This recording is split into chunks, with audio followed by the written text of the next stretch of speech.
Essa palestra começa agora, mas não termina hoje. Vamos fazer o seguinte. Todo mundo agora pega o celular. Vamos lá. Todo mundo pega o celular e coloca um despertador para hoje à noite. Escolhe um horário que você vai estar livre. 7, 8, 9 da noite. 1 da manhã. O meu eu vou colocar para as 11. E ativa para tocar hoje. Eu não vou nem pedir para vocês colocarem no modo avião, que eu tenho certeza que vocês já fizeram isso. Todo mundo pronto? Despertador ligado? Agora a gente pode começar. Aqui é você. Esse alvo é onde você quer chegar na sua vida profissional. Pode ser um emprego, pode ser abrir uma empresa, pode ser criar um projeto. Então, vamos chamar esse alvo de o seu objetivo. Melhor, né? E esse caminho é todo o percurso que você vai trilhar até chegar no seu objetivo. Mas, analisando esse caminho, eu percebi que nem sempre ele é tão linear assim. Às vezes, ele pode ser assim. Ou então assim. E fui refletindo sobre esses cenários mais difíceis e mais reais que eu me fiz a pergunta: e se tivesse um método, corta-caminho, capaz de encorajar vocês a dar o primeiro passo e capaz de criar atalhos para você chegar mais rápido no seu objetivo? Eu fiquei refletindo sobre essa pergunta e fiquei trabalhando dias e dias e dias. Conversei com especialistas, juntei com a minha experiência pessoal para trazer hoje aqui, de uma forma simples, um método, 2 formas para você criar atalho e chegar no seu objetivo. E a primeira delas é através de conexões. Conexões são pessoas que acreditam em você e que vão te apontar oportunidades sempre que possível. E o segundo atalho é através de ideias criativas. Bom, mas como que eu cheguei nesse desenho? Foi mais ou menos assim. Essa daqui sou eu. Eu comecei minha carreira de forma tradicional. Fiz faculdade, cursos, MBA, abri minha primeira empresa de design. Depois, montei minha equipe, conquistei pequenos, depois grandes clientes e abri mais 2 empresas de tecnologia. Depois de 13 anos empreendendo, eu tinha conquistado o meu objetivo. Gente, objetivo não é chegar no topo, é simplesmente chegar aonde você quiser chegar. Combinado? Bom, eu me sentia no meu objetivo, mas eu entendi que aquele ciclo dentro da área de design e tecnologia tinha se fechado para mim. E eu resolvi abrir um novo ciclo na minha vida e um novo objetivo, mas agora dentro das artes plásticas. Só que a minha bagagem de 13 anos em design e tecnologia, eu não conseguia enxergar como que ela ia me criar uma ponte para eu chegar naquele meu novo objetivo dentro das artes plásticas. Então, eu me via voltando lá do início de novo. Mas, nesse momento, antes de eu entrar nessa estrada, eu pensei, eu não vou levar 13 anos de novo para percorrer esse caminho. Então, vamos pensar, eu tenho 2 atalhos que podem me fazer chegar mais rápido nesse objetivo. O primeiro é através de conexões. Mas espera, as minhas conexões, elas eram de outra área. Elas não eram da área das artes plásticas, então eu não tinha conexões. Então, eu agarrei com unhas e dentes o que eu tinha de mais forte, que eram as minhas ideias criativas. E é sobre isso que eu vou falar aqui hoje. Quem aqui acha que não tem ideia criativa, levanta a mão. Deixa eu ver se vocês se acham criativos ou não. Pois é, na maioria das vezes, as pessoas acham difícil chegar até uma ideia criativa. Então, eu trouxe aqui hoje uma forma simples e replicável para vocês conseguirem chegar nessas ideias. Porque eu acredito que uma ideia criativa é uma combinação de habilidades. E habilidade todo mundo tem, né? É algo que você é bom e que, na maioria das vezes, você ama fazer. Vou dar alguns exemplos. A fisioterapeuta Débora Lima, que juntou suas duas habilidades. Primeiro, o seu conhecimento em neurociência e seu amor por desenhar. E começou a criar mapas mentais para simplificar um assunto tão complexo como neurociência. E depois que ela se lançou nas redes sociais, a vida dela mudou. Ou então, da estilista e empresária Lígia Parreira, que abriu uma marca de moda pensando no empoderamento feminino. Ela juntou a sua habilidade dentro dessa área com a sua habilidade em inspirar mulheres e criou uma marca que é literalmente uma voz e dá força e orgulho e empoderamento a mulheres, principalmente mulheres negras. E essa marca já tem 15 anos. Como você pode ver, às vezes uma habilidade que você tem pode ser o seu maior diferencial. E eu acredito que todas as habilidades são úteis. Você só precisa saber aonde encaixá-las. Bom, voltando lá daquela minha segunda história, quando eu trilhei um novo objetivo dentro das artes plásticas. Eu defini que eu queria levar o meu trabalho artístico para fora do Brasil. Então, eu comecei listando as minhas 5 habilidades. A primeira delas, pintar. A segunda, aceitar desafios. A terceira, correr atrás. A quarta, tirar ideias do papel. E a quinta, fotografia e vídeo. Como você pode ver, a habilidade ela pode ser tanto comportamental quanto técnica. E aí eu juntei 2 daquelas habilidades, que era correr atrás e tirar ideias do papel, e comprei uma passagem para visitar uma feira na Suíça. Eu tive uma ideia. Eu vou percorrer a feira, eu vou levar o meu livro com as minhas obras, vou visitar galerias, vou conhecer pessoas e, com certeza, uma galeria internacional vai querer me representar lá fora. Acontece que essa ideia ela não era tão criativa assim, porque procurar uma galeria, na verdade, é o caminho tradicional que a maioria dos artistas fazem dentro dessa área. E realmente não deu certo. Mas no meio dessa viagem surgiu um encontro. Um encontro com uma pessoa que me falou assim: "Ah, Méria, se você tivesse mais tempo aqui na Suíça, eu ia encomendar um quadro." De repente, no meio daquela frase, surgiu uma oportunidade estampada para mim, que era a possibilidade de pintar um quadro na Suíça. Então, eu agarrei aquelas 2 outras habilidades que eu tinha, que era de pintar e aceitar desafios, e tive que pensar rápido.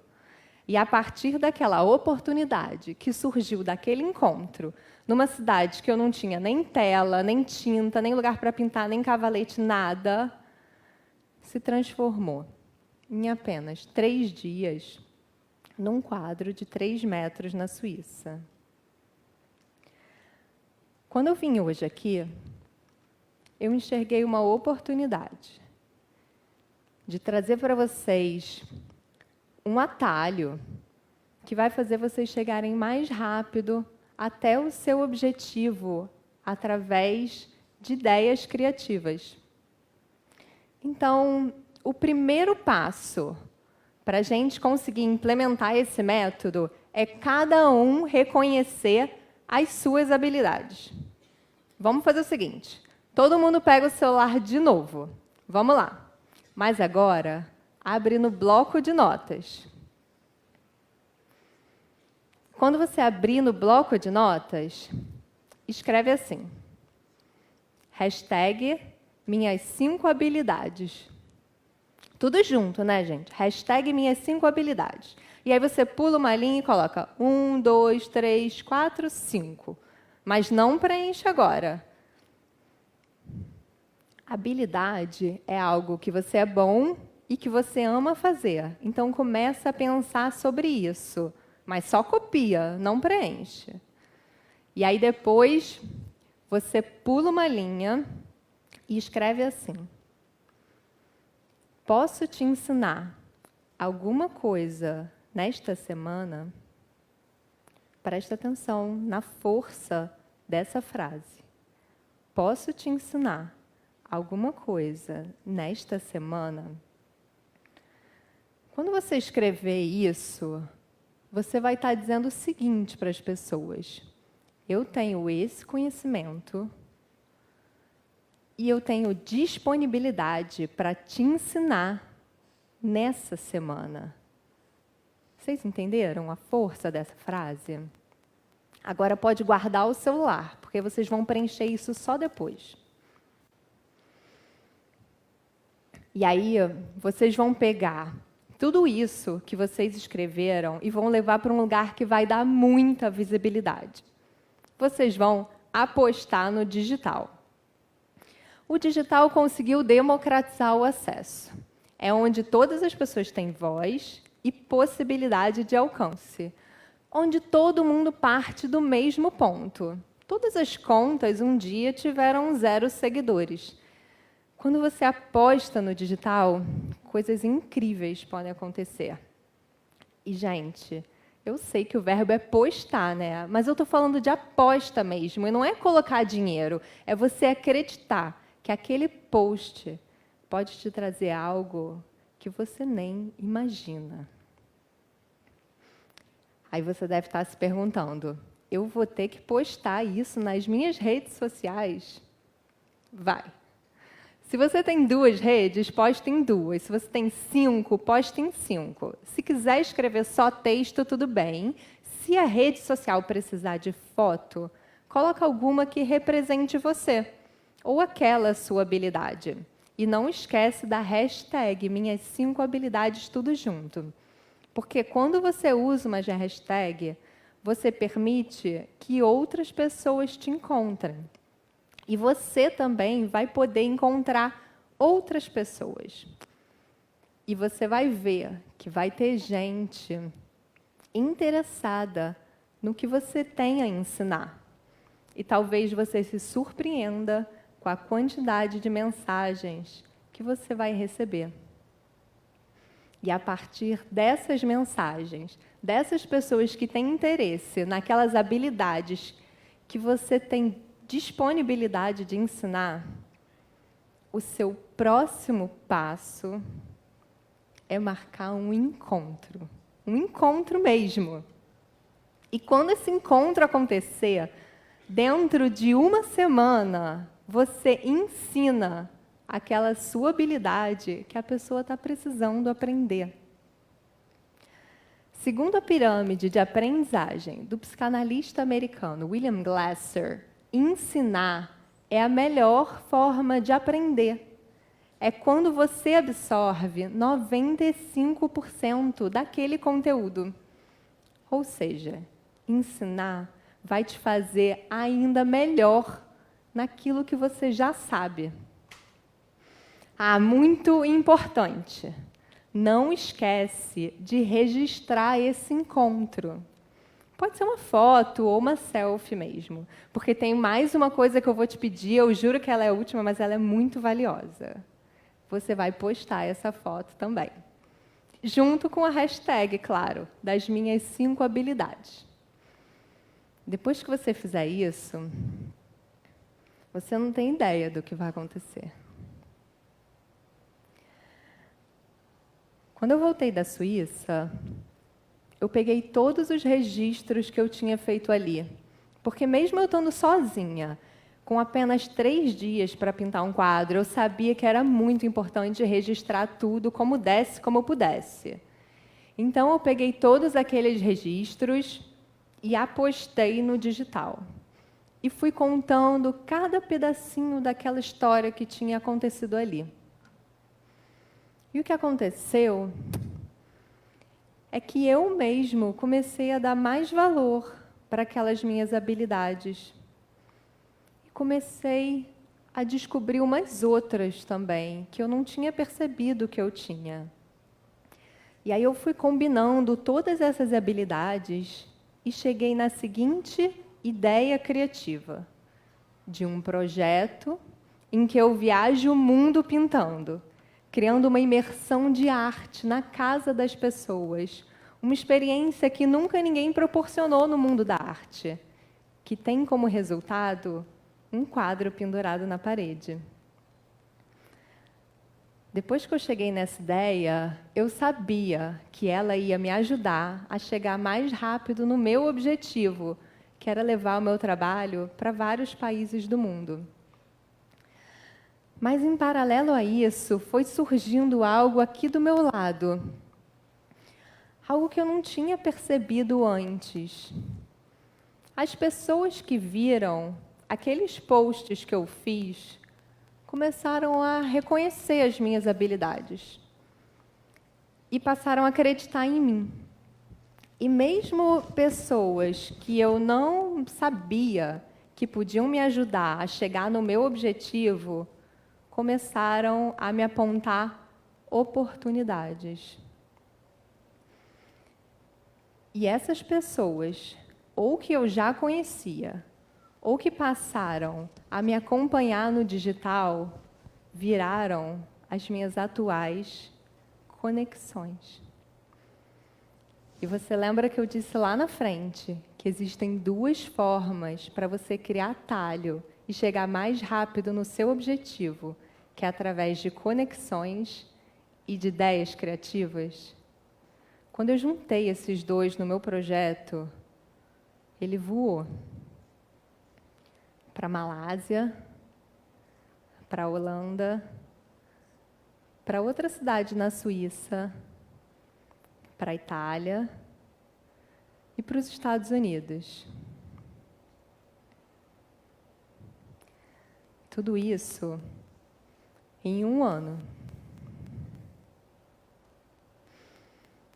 Então, talvez vocês não tenham percebido ainda, mas tudo o que vocês escreveram no seu bloco de notas é uma ferramenta. Uma ferramenta que vai te ajudar a reconhecer as suas habilidades, vai fazer você ajudar alguém, o que vai te fazer ainda melhor naquilo que você já sabe. Vai começar a te criar ideias criativas e vai começar a construir a sua rede de conexões. E só o que você precisa fazer para isso tudo acontecer é esperar um sinal que vai acontecer hoje à noite, quando o seu despertador tocar. Te encontro mais tarde. Estou apostando em vocês.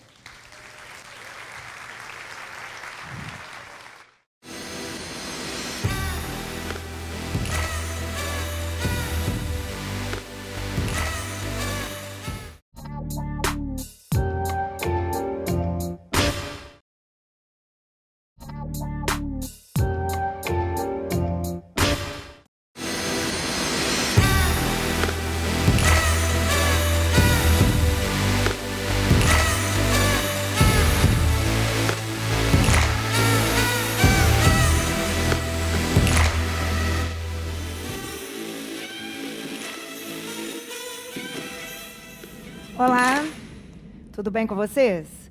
Hoje eu vim aqui para colocar o bode na sala, para gerar uma sensação de desconforto. Nós estamos na era digital, onde tem tudo na nossa mão. Eu quero uma comida, ela vem. Eu quero um carro para me levar, ela vem. Estamos na era das máquinas.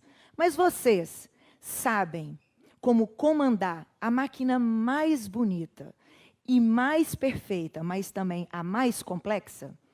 Vocês sabem como comandar a máquina humana? Essa sim é a mais bonita, mas é a mais complexa. Vocês estão preocupados em ter coisas ou em serem pessoas melhores? As empresas estão preocupadas com o comportamento do cliente, como atrair o cliente, gastam milhões em treinamentos técnicos, mas elas estão preocupadas em fazer com que as suas pessoas estejam felizes e sejam pessoas melhores? Como conduzir? Essa máquina está doente, essa máquina está triste, essa máquina está angustiada, ela está precisando de ajuda. E gente tem que gostar de gente. Gente tem que defender gente. Outro dia, eu vi uma camisa que dizia: quanto mais eu conheço o ser humano, mais eu gosto do cachorro. Eu adoro animais, mas eu gosto de gente. Eu gosto do ser humano. Só que ele está triste no mundo corporativo. Ele está com algumas doenças. Ele está cheio de vaidade. Ele está dissimulado. Ele não consegue falar a verdade num sistema de opressão. Ele está vítima de uma situação. Ele não consegue ser protagonista. Ele não sabe resolver problema. E ele está reativo, porque ele tem medo. Todos esses sentimentos ruins, ele não faz de propósito. Ele está sentindo isso. É o que eu chamo dos mimimis do mundo corporativo, que são completamente possíveis da gente desfazer, da gente deixar essas pessoas mais felizes. E é por isso que o mundo corporativo ele é boring, ele é chato, ele é pesado, que eu resolvi fazer ele ficar alegre, ficar feliz, ficar leve. Fazer as pessoas entenderem que a gente passa a maior parte do nosso tempo trabalhando e que tem que ser legal, porque senão a gente tem que rezar para ter outra vida. Tem que ser legal e dá para ser legal. E é por isso que eu criei o movimento #NãoMimimi. Vamos ser mais leves. Vamos ser mais práticos, vamos ajudar uns aos outros, não vamos ter esses sentimentos. E por quê? Porque esses sentimentos, esses hábitos, essa maneira de agir, dá nisso daqui. Se você for ver como está o mundo corporativo hoje, você vai ver lá, Revista Negócio, angústias dos CEOs e dos diretores de empresa. Eles estão doentes. Eles estão indo parar em hospital. E por que que eles estão assim?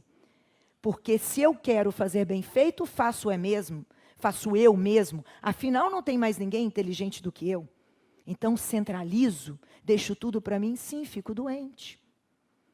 A Endeavor resolveu dizer o seguinte: se vocês não acreditam que as pessoas precisam ser felizes trabalhando para engajar e para produzir mais, eu vou valorar isso para você.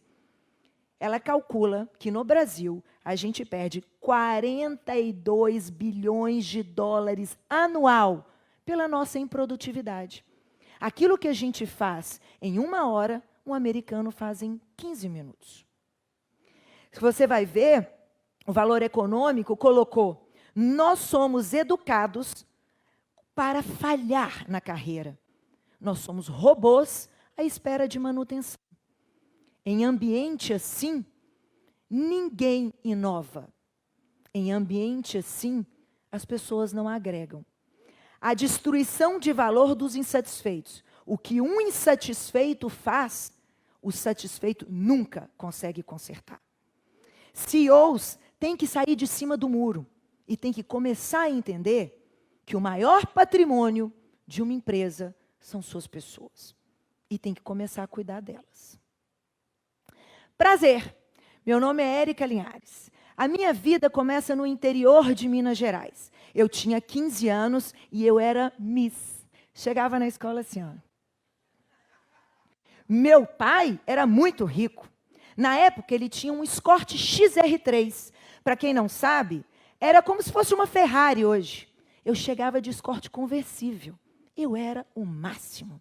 Um belo dia, meu pai chega em casa e diz: fali, não tenho mais nenhum tostão. Errei, porque as pessoas falham. Só que ele, de uma forma muito objetiva, disse: temos que começar de novo. O meu pai começou de novo numa garagem, no fundo de uma casa em que ele alugou. A minha mãe tem uma doença muito séria.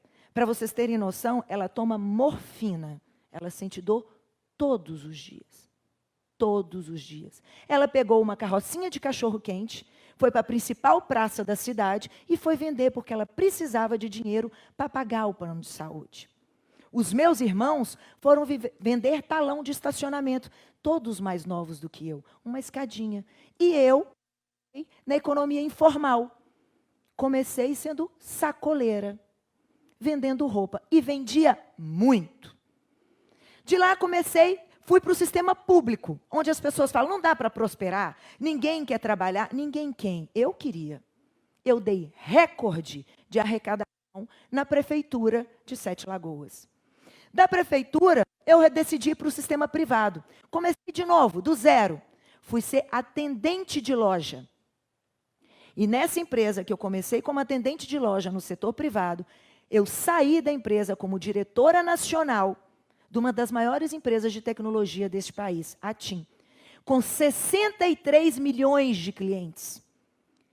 Uma empresa de tecnologia, predominantemente masculina. Eu era a única nesse patamar, a única mulher. Eu saí, hoje só tem homens. E aí, eu saio dali e monto uma empresa. Montei a minha empresa, que em menos de 1 ano é muito bem sucedida. Sempre portei resultado, sempre. Sempre fui muito próspera, e prosperidade não está ligada a dinheiro, está ligada a orgulho. Eu senti prazer e orgulho daquilo que eu faço. Agora, como, Érica? Como você deu tanto resultado assim? Por quê? Educando. Esqueci de contar para vocês, eu sou pedagoga. Eu exerço o dom da educação, de ensinar as pessoas. Essa história de que manda quem pode, obedece quem tem juízo, isso não funciona.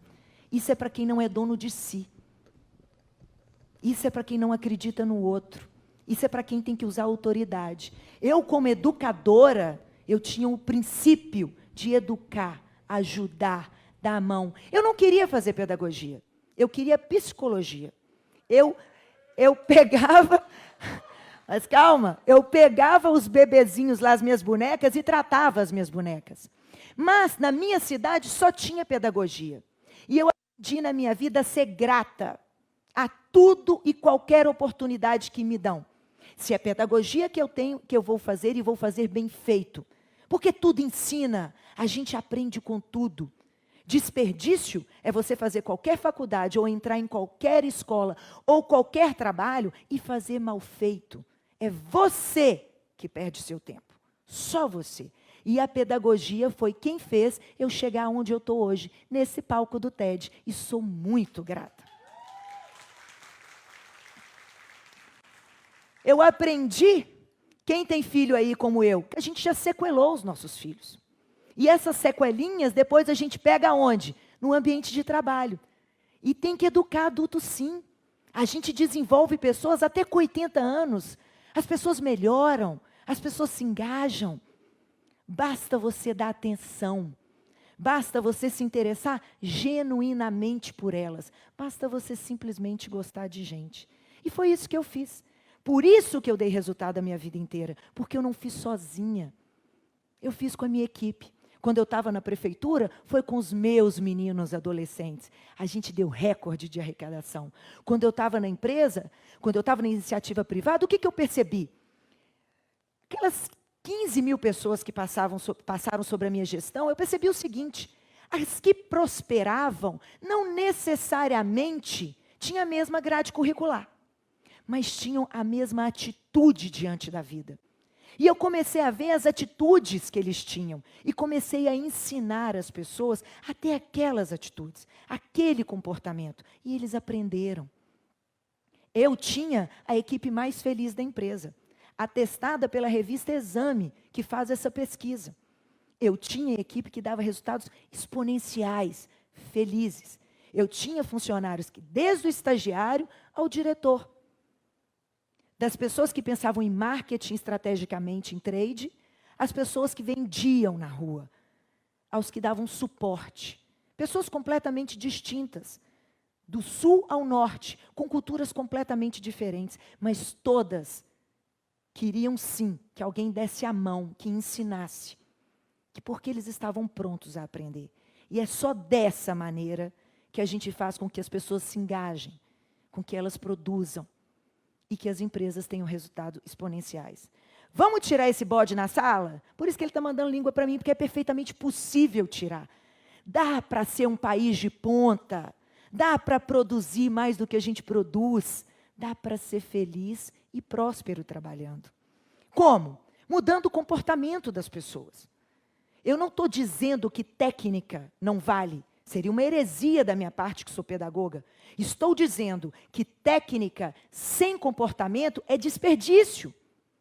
E comportamento evolui. E comportamento a gente aprende.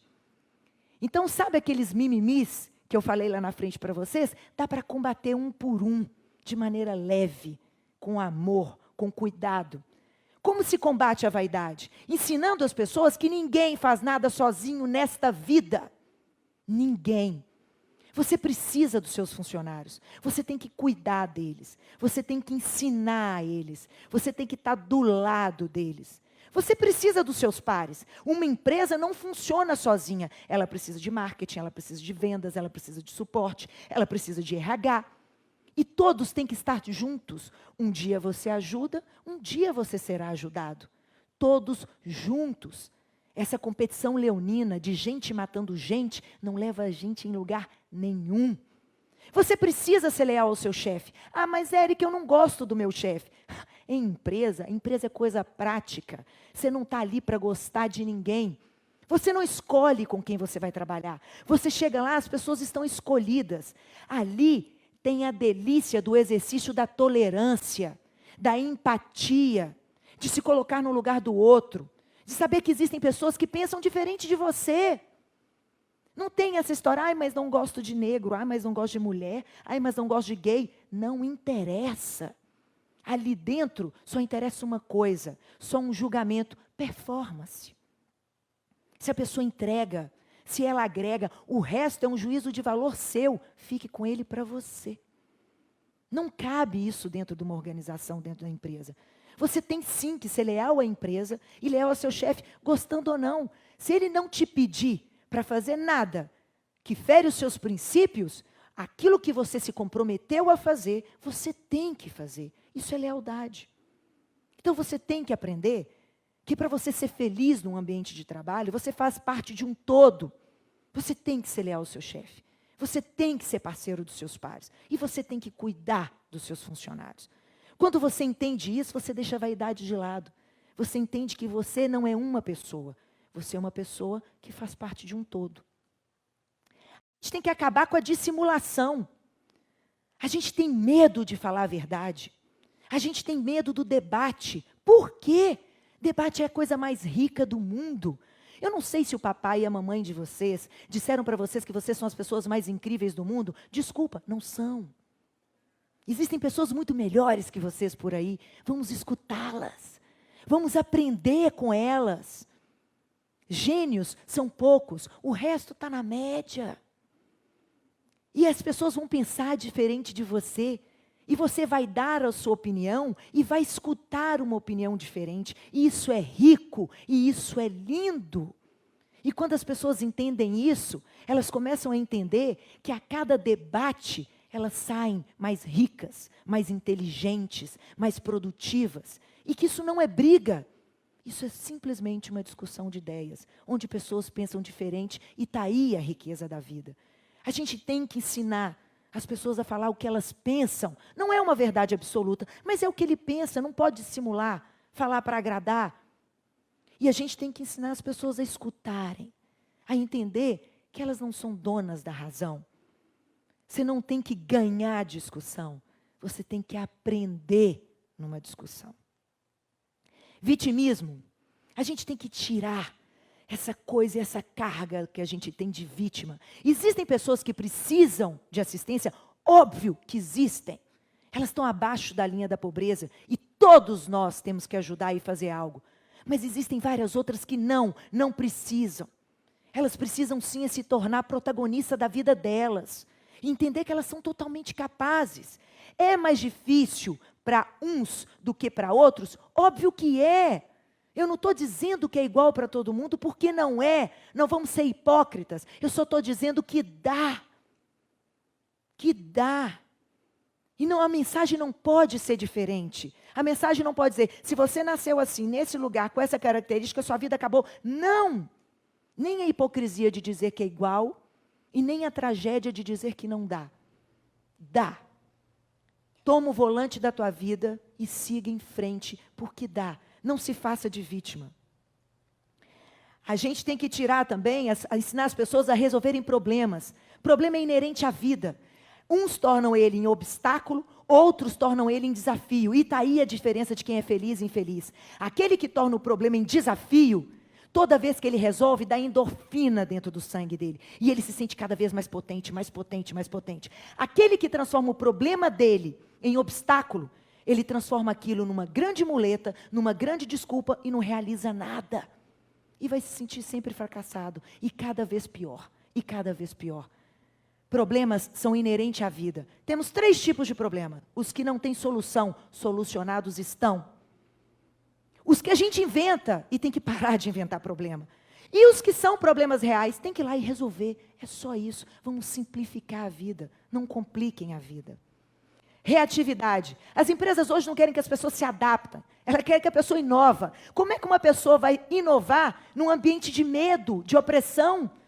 Que ela não pode ter uma ideia, porque ela não pode errar, senão ela é mandada embora. Ninguém inova assim.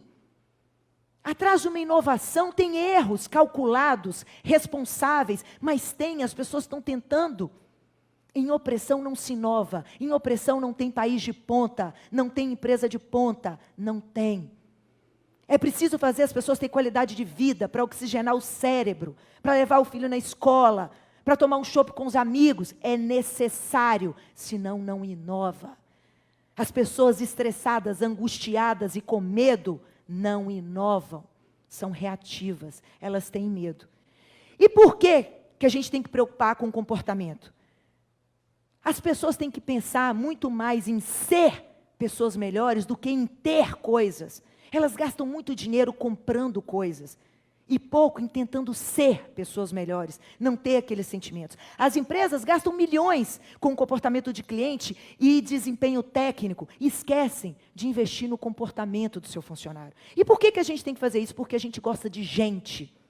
Porque a gente tem que gostar de gente e ajudar a gente. Mas se você não fizer por causa disso, faça, porque você, funcionário, vai ser uma pessoa mais feliz, mais engajada e mais próspera, porque todo mundo vai se ajudar, porque você vai pensar mais leve.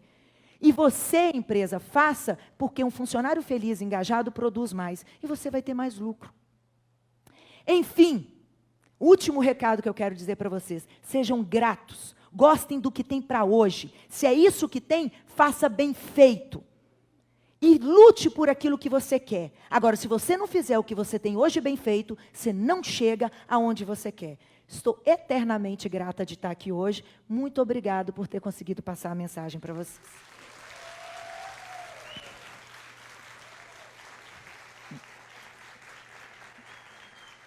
Obrigada. Tchau, gente.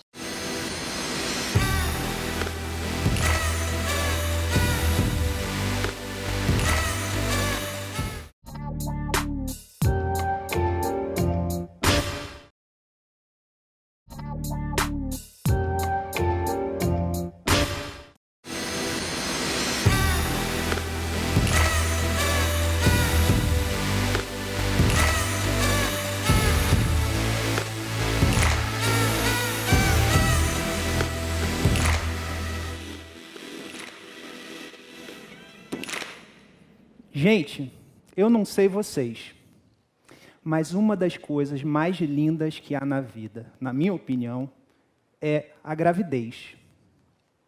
Uma nova vida sendo gerada na barriga de uma mulher.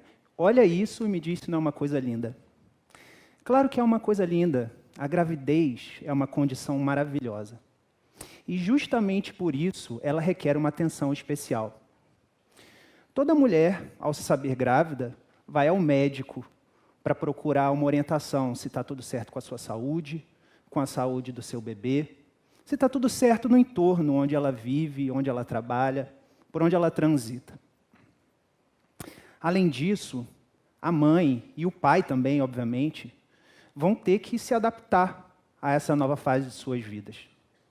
Eles vão ter que adquirir novos hábitos, vão ter que deixar outros hábitos, vão ter que aprender algumas coisas que eles ainda não sabiam fazer, vão ter que fazer mudanças na casa, enfim.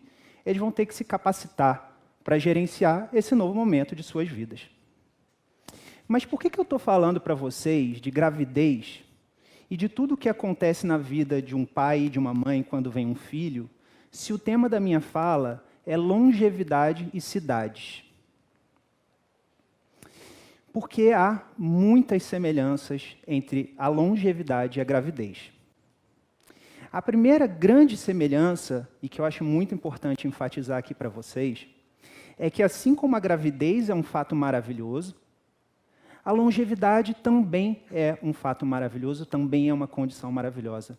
O que eu estou falando de longevidade? Eu estou falando de milhares, de milhões de vidas que estão passando dos 60, dos 70, dos 80, dos 100 anos.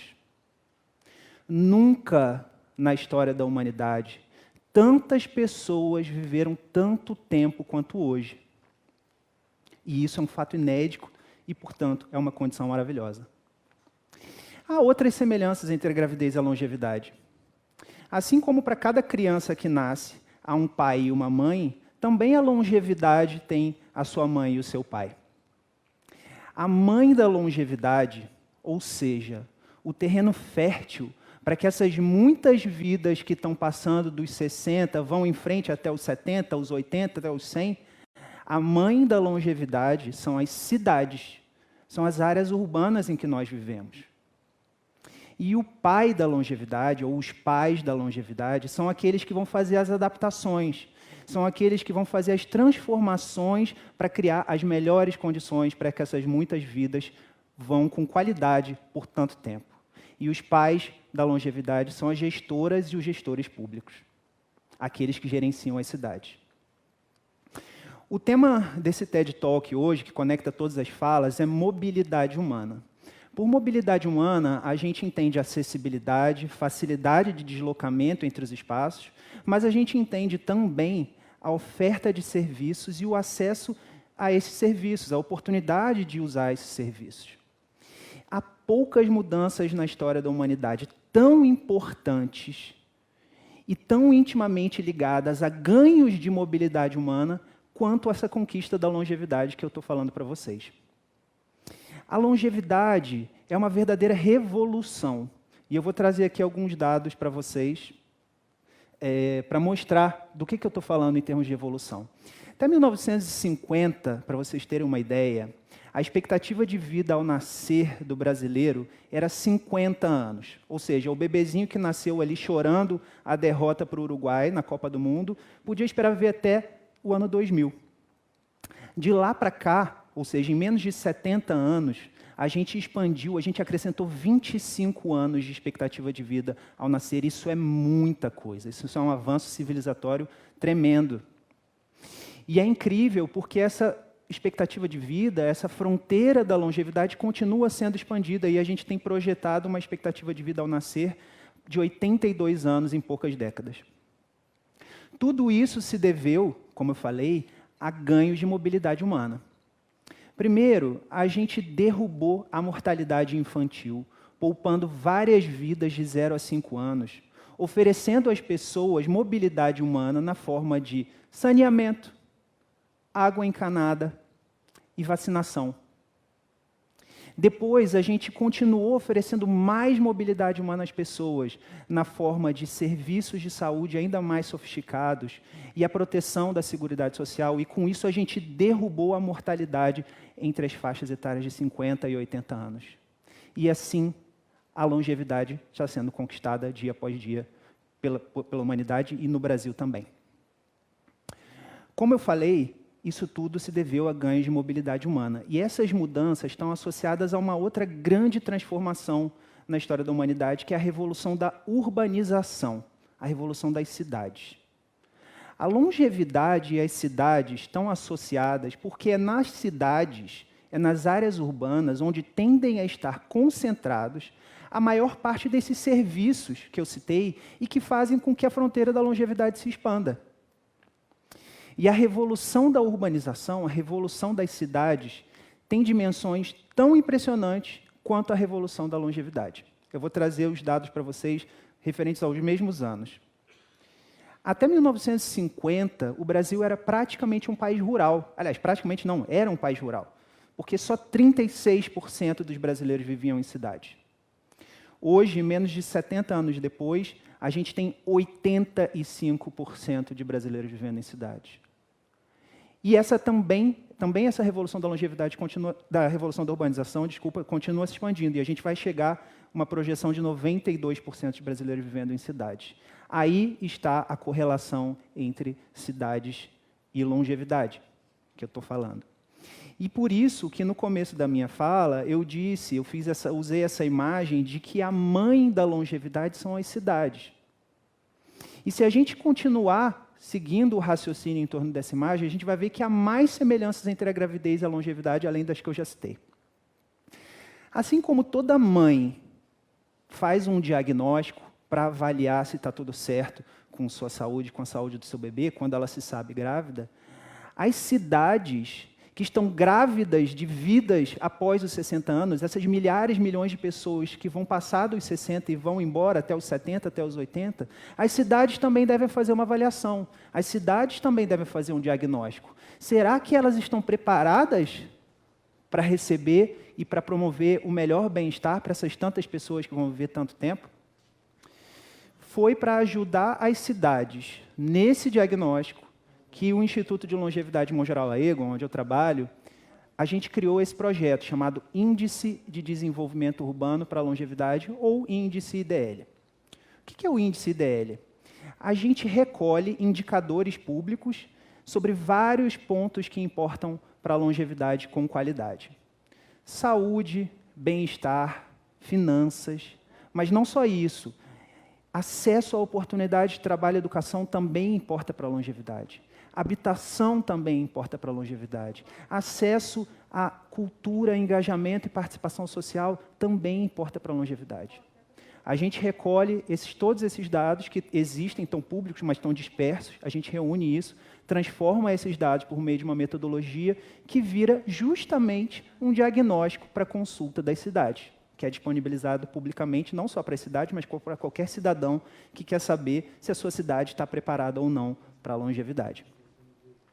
Em 2017, quando a gente fez a primeira edição dessa pesquisa, a gente avaliou 498 municípios.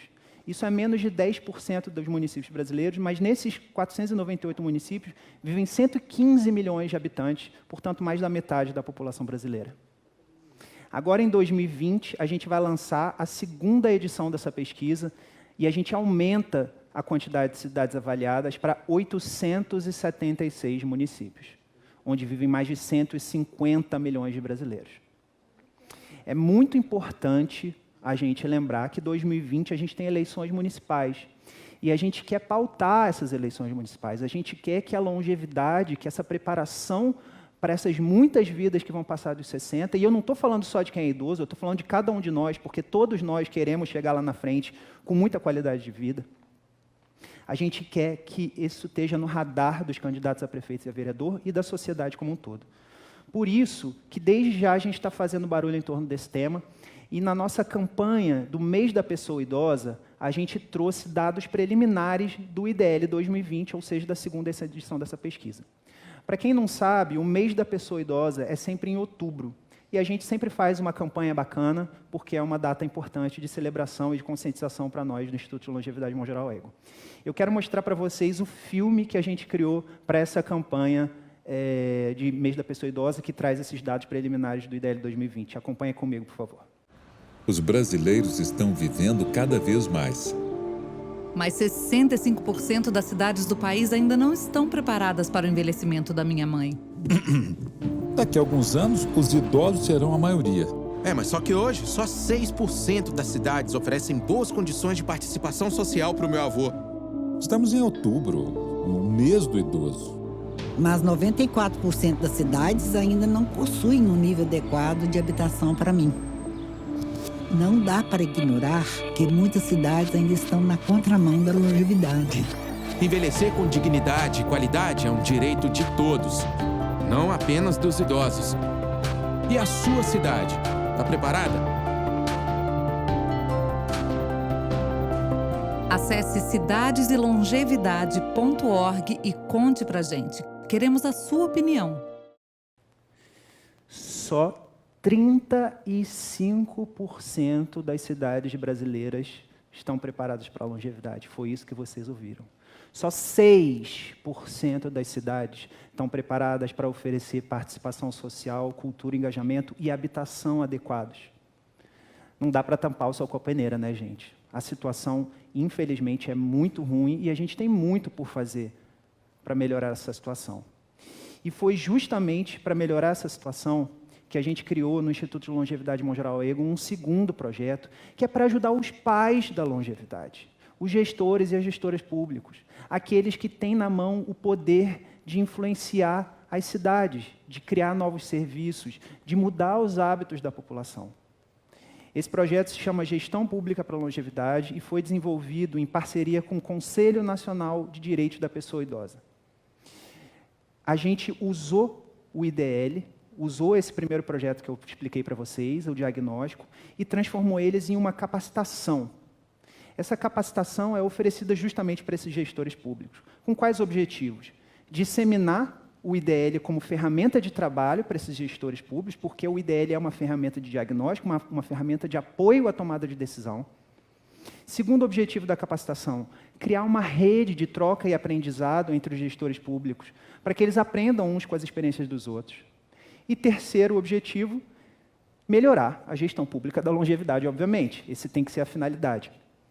De 2018 para cá, a gente ofereceu essa capacitação para representantes de mais de 20 municípios brasileiros, de norte a sul, de Belém do Pará a Porto Alegre. A gente teve participantes nessa capacitação, que é fruto de muito orgulho para nós no Instituto de Longevidade Mongeral Egon.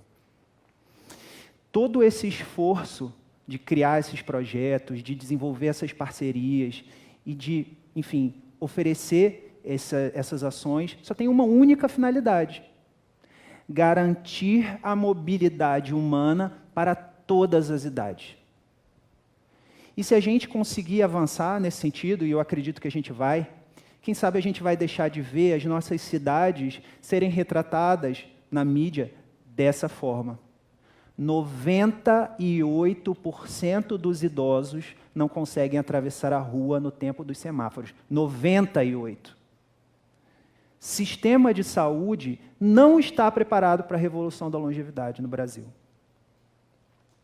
Total de idosos no mercado de trabalho cresce e precariedade aumenta. Será que é isso que a gente quer para a gente?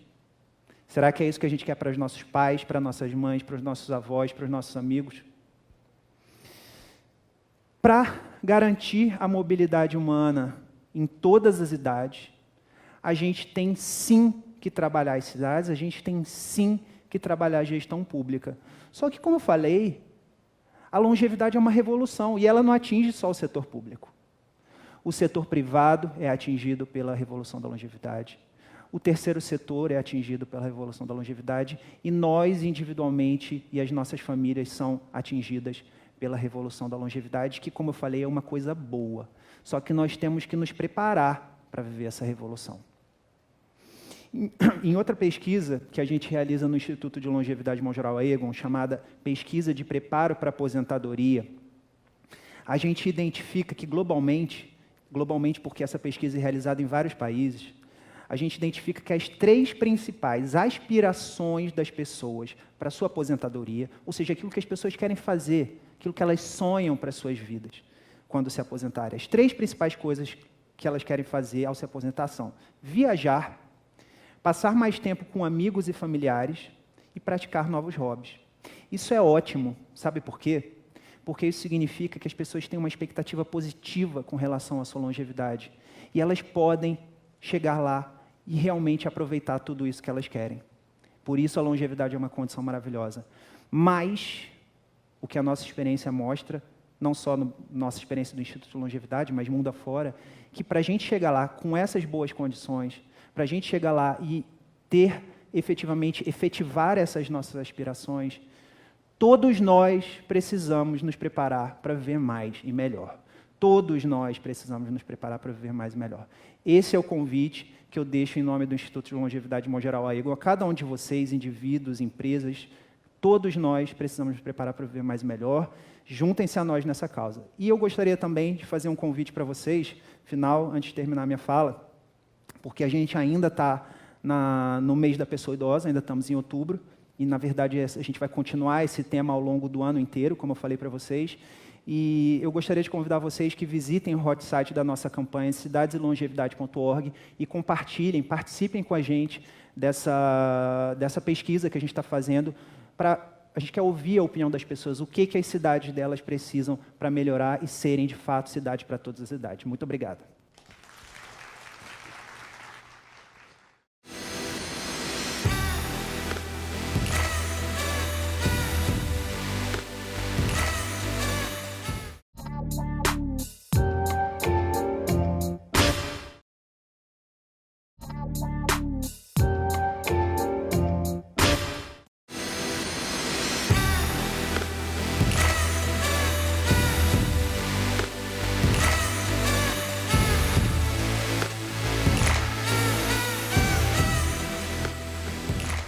Vários movimentos diferentes me trouxeram até aqui.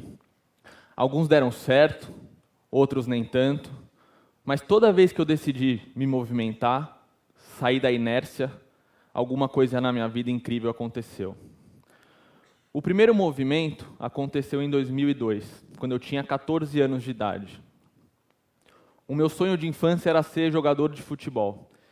E eu cheguei naquela fase adolescente em que eu fui buscar esse sonho. Eu fiz teste em diversos clubes em São Paulo, até que eu fui aceito pelo São Caetano, um clube que na época estava em franca ascensão. Eram muitos os treinamentos. Todos os dias eu atravessava a cidade, de janeiro a janeiro, para treinar junto com os meus companheiros de time. Numa época em que os meus amigos adolescentes começavam a ir para as festinhas, viajavam nas férias, e eu naquela dedicação intensa. 4 anos depois, quando eu tinha 18 anos, eu fui dispensado. Me chamaram numa sala e falaram que eu não ia subir para os juniores. Esse foi um movimento que me deixou, obviamente, bastante triste, mas que me trouxe 3 principais aprendizados. O primeiro deles é disciplina, dedicação. Se eu não tivesse 100% ali, eu não conseguiria contribuir com o meu time. Então, eu sempre tive que treinar muito forte. Um outro ponto é o trabalho em equipe. Mesmo eu estando 100%, sozinho eu não faria nada. E um terceiro ponto que é fundamental na vida de um jovem é aprender a lidar com a frustração. E aqui foi um banho de água fria naquele sonho de criança. Depois disso, eu passei 4 anos da faculdade estagiando na empresa da minha família, aprendendo como é que funcionavam os processos, como é que funcionava a dinâmica ali tão intensa da venda de pão. Mas ainda não era o momento de eu estar ali. Eu era muito jovem, cheio de ideias, existia um conflito geracional natural, em que o mundo para o jovem é para ontem, as coisas precisam acontecer, e a empresa tinha o seu ritmo próprio. Então eu decidi empreender. Junto com 3 amigos, eu trouxe uma marca de relógios para o Brasil. O conceito era super legal, eram relógios sustentáveis, de madeira reutilizada. Os meus amigos também eram muito legais, mas eu percebi algo durante o processo. Eu nunca usei relógio. Eu não gosto de relógio.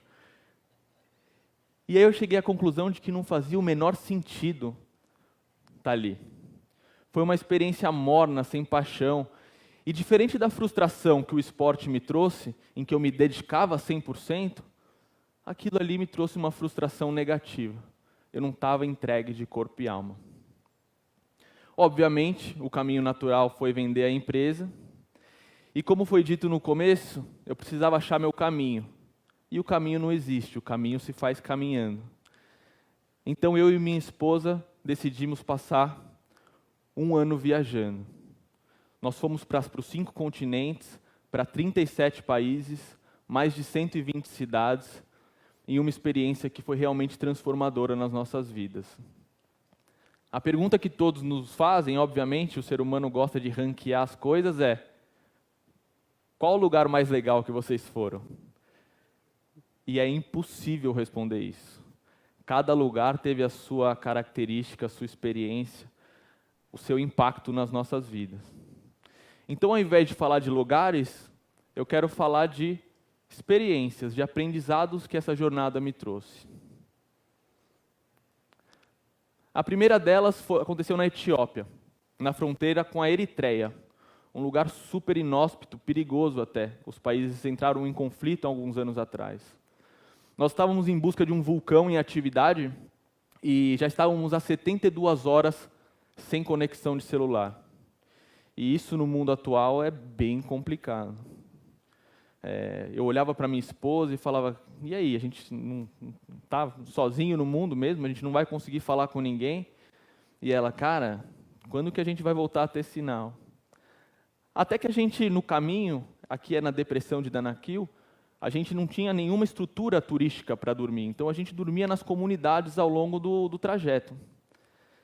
E apareceu essa menininha do nosso lado, curiosamente, com uma carcaça de celular. E aí caiu uma ficha. A gente que estava tão em busca de uma conexão, estava com a conexão ali do nosso lado. Ela nos olhando, ela querendo entender o que a gente fazia ali, o motivo pelo qual nós estávamos ali, e a gente distraídos, querendo algo que estava ausente naquele momento. Se não vai ter conexão, não adianta a gente ficar pensando em celular. Vamos curtir ali o momento. Então, essa importância da conexão, da presença, foi algo muito forte que essa menina acabou trazendo para a gente. Essa foto é na Medina de Marrakech, no Marrocos, e a gente passou na frente desse senhor e tinha esse tanto de sapato. Provavelmente ele era sapateiro, mas foi um acúmulo que nos deixou até um pouco sem ar. A gente viajava com 20 quilos cada um. 20 quilos, 4 camisetas, 2 calças, um tênis, 2 shorts e deu. E aquele senhor com aquele tanto de coisa, mal-humorado, resmungando, e a gente se adaptando a cada dia diferente em uma nova cidade.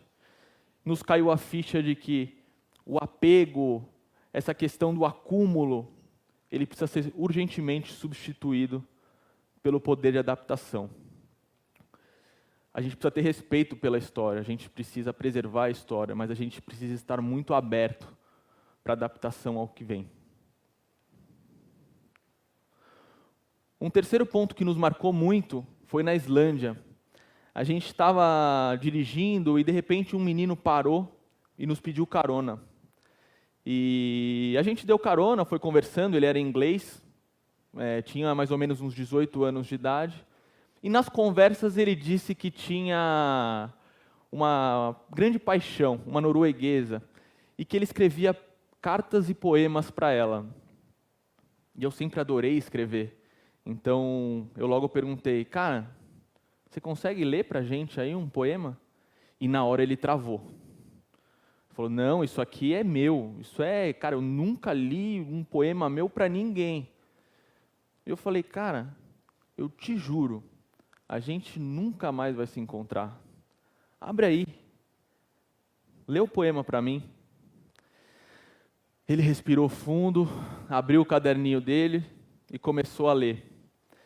E enquanto ele lia, ele se emocionou. Não pelo poema em si, mas porque ali ele estava se livrando de um medo, ele estava colocando para fora uma mensagem que era muito dele, se abrindo literalmente. E no fim, eu e minha esposa nos emocionamos também. E esse ponto eu peguei muito para mim, porque eu sempre gostei de escrever e sempre tive o mesmo medo de publicar os meus textos. Falava: o que será que as pessoas vão pensar? Será que vão curtir? Será que vão compartilhar nesse mundo atual, né? E eu tenho uma revista que eu sempre gostei muito, chamada Vida Simples, e eu sempre tive na cabeça a vontade de escrever para essa revista. E eu falei, quer saber? Eu vou tentar. Fui no Instagram, achei o Instagram da editora-chefe, mandei para ela que eu tinha interesse em publicar um texto, qual que era o tema, e ela, numa generosidade infinita, falou que era para eu mandar o meu texto, que ela ia dar uma olhada. 90 dias depois, meu texto estava na revista. Foi aquele menino que me fez publicar esse texto. Foi a minha abertura, foi entender o outro lado, que era parecido com o meu, que me mobilizou a andar.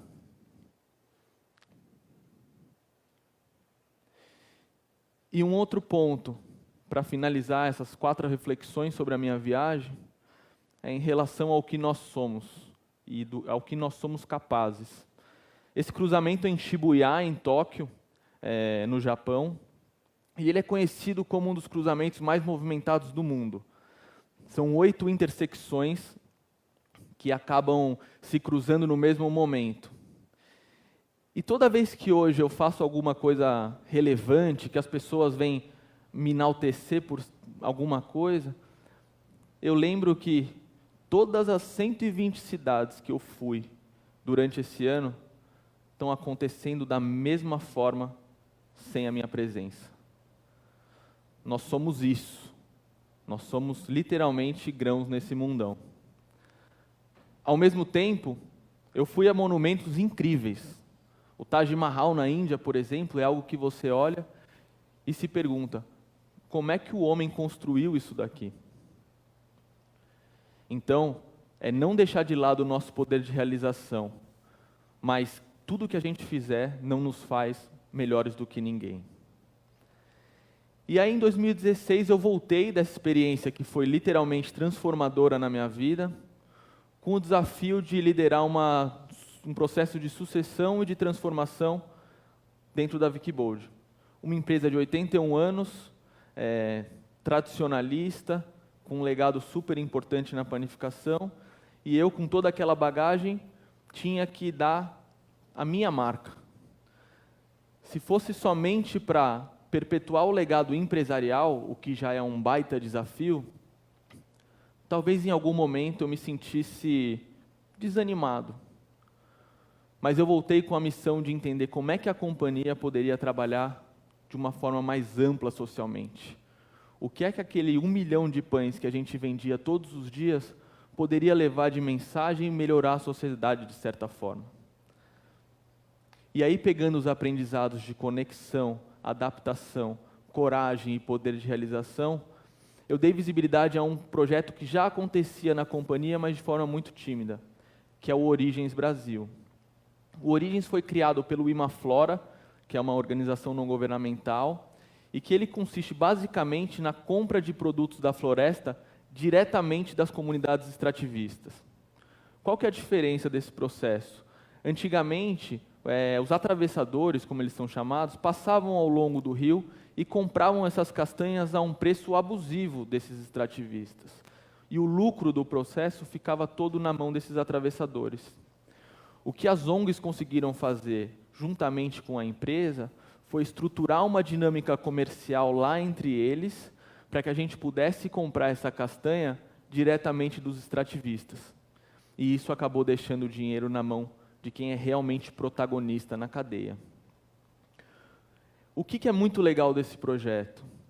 É que, quando a gente dá uma renda justa e sustentável para essas pessoas, elas possuem o interesse de se manterem nas florestas. E elas, estando lá, acabam inibindo a ação de madeireiros ilegais, de grileiros, e, de certa forma, servindo como agentes ambientais. Então, a presença deles lá acaba deixando e contribuindo para a floresta em pé. Olha que ciclo virtuoso. A compra de um pão de castanha aqui no Rio de Janeiro ajuda indiretamente a manutenção da maior floresta amazônica do mundo. Isso é grande, isso é transformação. E um outro ponto que eu queria trazer desse projeto é que hoje em dia nós temos uma polarização muito grande de ideias acontecendo. Um lado acaba demonizando o empresário, o outro acaba demonizando o ativista, e por melhor intencionado que eu fosse, eu nunca conseguiria montar e estruturar uma cadeia de abastecimento dentro da Amazônia. São só as ONGs locais que conseguiram ir lá fazer esse trabalho. E por melhor intencionadas que fossem as ONGs, elas nunca conseguiriam dar a vazão sem o volume que a empresa compra. Então, ao invés de ficar discutindo qual lado está correto, a gente precisa entender que a transformação ela é colaborativa. Cada agente da sociedade tem o seu papel. Para finalizar, eu queria fechar com uma mensagem que fez parte da minha trajetória. Aventure-se nesse processo de aprendizagem. Ele é amplo, ele é grande. Estejam abertos. Tirem os escudos da frente. Tirem o ego. Saibam entender que cada ponto da vida de vocês vai trazer um aprendizado diferente. E vai ser gostoso. Até os fracassos têm uma importância grande. Esteja pronto para ajustar a rota. As coisas nem sempre, como lá no futebol, vão acontecer da maneira que a gente quer. E é normal. Celebre os acertos e aprenda com os erros. A gente às vezes se cobra tanto que quando acontece alguma coisa legal nas nossas vidas, a gente acaba nem celebrando. Isso é ruim. Faz parte da vida esse processo de comemorar, de trazer à tona a nossa felicidade por algo que a gente fez. E essa foto para mim é super emblemática. Procure saber o real peso daquilo que te prende. Muitas das vezes a gente está travado ali com alguma coisa que acha que o motivo pelo qual isso não vai dar certo. Gente, na maioria das vezes é a nossa cabeça que cria esses pontos.